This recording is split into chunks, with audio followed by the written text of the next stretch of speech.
Hello guys, welcome to Sandhya blog. ಇವತ್ತು ನಾನು ನಿಮಗೆ ಮೊಳಕೆ ಕಾಳು ಮತ್ತು ಕುಂಬಳಕಾಯಿ ಯೂಸ್ ಮಾಡಿ ತುಂಬ ಟೇಸ್ಟಿಯಾದ ಮೊಸರು ಸಾಂಬಾರು ಮಾಡೋದು ಹೇಗೆ ಅಂತ ಹೇಳ್ಕೊಡ್ತೀನಿ. ಫಸ್ಟಿಗೆ ಮೊಳಕೆ ಕಾಳನ್ನ ಬಾಣಲಿಯಲ್ಲಿ ಹಾಕ್ಕೊಂಡು ಸ್ವಲ್ಪ ಹುರ್ಕೊಬೇಕು. ಅದಕ್ಕೆ ಕಟ್ ಮಾಡಿರೋ ಅಂಥ ಕುಂಬಳಕಾಯಿನ ಸೇರಿಸಿ ಸ್ವಲ್ಪ ಸಾಲ್ಟ್ ಹಾಕಿ ಬೇಯಿಸ್ಕೊಬೇಕು. ಬೇಯಿಸ್ಕೊಂಡಾದಮೇಲೆ ಆ ನೀರನ್ನು ಸೋಸ್ಕೊಂಡು ಅದನ್ನು ಸಪ್ರೇಟ್ ಇಟ್ಕೊಬೇಕು. ಮಸಾಲೆಗೆ ಬಂದು ಏನೇನು ಇಟ್ಕೊಂಡಿದ್ದೀನಿ ಅಂತ ತೋರಿಸ್ತೀನಿ ಬನ್ನಿ. ಮಸಾಲೆಗೆ ಸ್ವಲ್ಪ ಒಂದು ಸ್ಪೂನ್ ಆಗೋಷ್ಟು ಅಕ್ಕಿ ನೆನೆ ಇಟ್ಕೊಬೇಕು.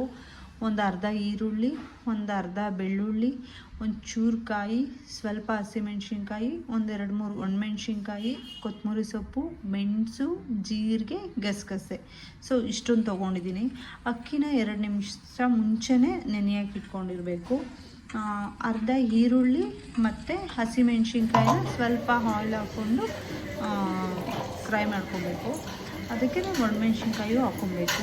ಅದಾದಮೇಲೆ ಇನ್ನು ಉಳಿದಿರೋ ಅಂಥ ಎಲ್ಲ ಮಸಾಲೆನೂ ಹಸಿ ಮಸಾಲೆನೇ ಜಾರ್ಗೆ ಹಾಕ್ಕೊಬೇಕು. ಈ ಫ್ರೈ ಮಾಡ್ಕೊಂಡಿರೋದನ್ನು ಉಳಿದಿರೋ ಹಸಿ ಮಸಾಲೆನ ಮಿಕ್ಸಿಗೆ ಹಾಕ್ಕೊಬೇಕು. ಅದಾದಮೇಲೆ ಅದಕ್ಕೊಂಚೂರು ಅರಿಶಿನ ಪುಡಿ ಮಿಕ್ಸ್ ಮಾಡ್ಕೊಬೇಕು. ಮಿಕ್ಸಿಗೆ ಹಾಕೋದಕ್ಕಿಂತ ಮುಂಚೆ ಅರಿಶಿನ ಪುಡಿ ಹಾಕ್ಕೊಂಡ್ರೆ ಬೆಟರು. ಅದಾದಮೇಲೆ ಒಗ್ಗರಣೆಗೆ ಒಂಚೂರು 1 ಟೇಬಲ್ ಸ್ಪೂನ್ ಆಗೋಷ್ಟು ಆಯಿಲು. ಅದಾದಮೇಲೆ ಸ್ವಲ್ಪ ಕರಿಬೇವಿನ ಸೊಪ್ಪು, ಒಂಚೂರು ಈರುಳ್ಳಿ ಹಾಕ್ಕೊಬೇಕು. ರುಬ್ಬಿಟ್ಕೊಂಡಿರೋ ಮಸಾಲೆನ ಒಗ್ಗರಣೆಗೆ ಹಾಕಿ ನೀಟಾಗಿ ಫ್ರೈ ಮಾಡ್ಕೊಬೇಕು. ಅದಾದಮೇಲೆ ಮುಂಚೆನೇ ಬೇಯಿಸಿಟ್ಕೊಂಡಿದ್ದಂಥ ಕಾಳು ಮತ್ತು ಕಾಯಿನ ನೀರು ಫಸ್ಟ್ ಇಟ್ಕೊಂಡಿರ್ತೀವಿ, ಅದನ್ನು ಮಸಾಲೆಗೆ ಹಾಕಿ ಅದನ್ನು ಚೆನ್ನಾಗಿ ಫ್ರೈ ಮಾಡ್ಕೊಬೇಕು. ಮಧ್ಯ ಮಸಾಲೆಗೆ ಸ್ವಲ್ಪ ಉಪ್ಪು ಸೇರಿಸ್ಕೊಬೇಕು.